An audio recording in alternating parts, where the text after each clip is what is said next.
భాను అయితే ఒక మందు తీసుకువచ్చి దేవాకి రాయడం కోసం అని చెప్పి దేవా కోసం వాళ్ళ ఇంటికి వచ్చి దేవాని వెతుకుతూ ఉంటుంది. ఇంతలో అక్కడ మిథున అయితే భానుకి అడ్డంగా వచ్చి తగులుతుంది. ఇక దాంతో మిథున చేతిలోనికి అయితే ఆ మందు వస్తుంది. ఏంటిది, దీన్ని పట్టుకొని మా ఇల్లు అంతా తిరుగుతున్నావని చెప్పి అడుగుతుంది. దాంతో భాను అయితే, హే నువ్వెవరు నన్ను అడగడానికి, నీ పని నువ్వు చూసుకో, నా పని నేను చేసుకుంటానని చెప్పి భాను మిథునతో అంటుంది. అది విని మిథున అయితే చాలా కోపంతో రగిలిపోతుంది. ఇక భాను అయితే ఆ మందుని తీసుకుని నా దేవా నా రాజా ఎక్కడ ఉన్నాడో ఏంటో అని చెప్పి ఇల్లంతా వెతుకుతూ ఉంటుంది.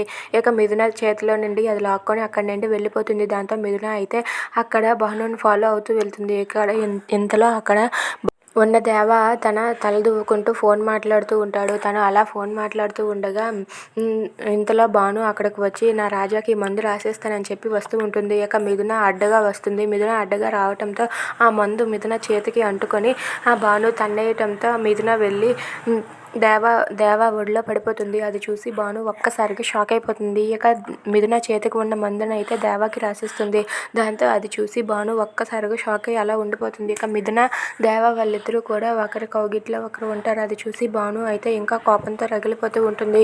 ఇక మిథున చేతికి ఉన్న మందుని అయితే దేవాకి రాయటంతో భాను అయితే, అయ్యో నా రాజాకి నేను రాయవలసిన మందు ఇది రాసేసిందే, ఇప్పుడు నా రాజా దీని వెనక పడి దీన్ని వెనకే తిరుగుతాడా ఏంటా అని చెప్పి భయపడుతూ ఉంటుంది. If you like this video, please subscribe.